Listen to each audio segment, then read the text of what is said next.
Hello, my name is Brady Ligon. For my Chemistry 117 experiment, I'm going to be proving how acetic acid or vinegar has stronger intermolecular forces than water.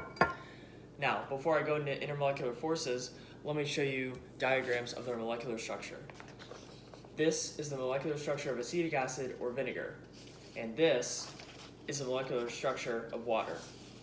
As you can see, both of these are polar molecules with hydrogens bonded to oxygens. Therefore, both of these molecules have dispersion forces, dipole-dipole forces, and hydrogen bonding. However, the molecular structure of acetic acid is much more complex than water, meaning it has more electrons in its structure than hydrogen. Therefore, this molecule is more polarizable and has stronger dispersion forces.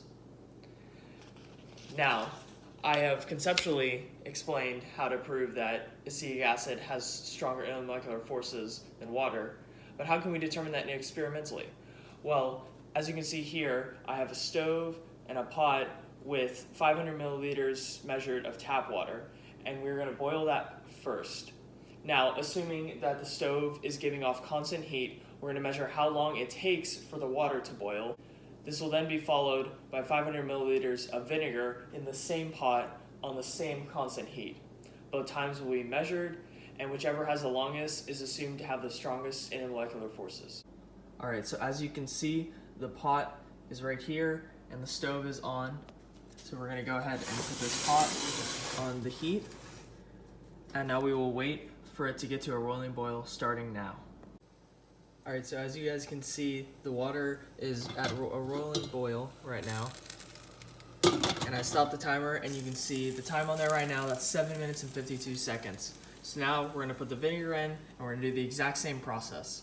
However, one thing we need to do is we need to cool the pot down to room temperature so that we can have the pot at the same temperature as when the water was put on the heat. Alright, so we've cooled the pot down. We have our 500 milliliters of vinegar right here. We are going to pour this in.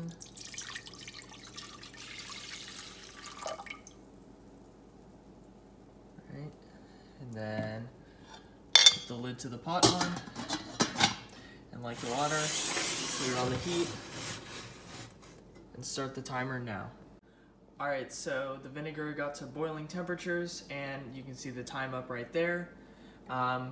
So as you can see, it took longer for the vinegar to boil, proving that the intermolecular forces of vinegar are stronger than the intermolecular forces of water.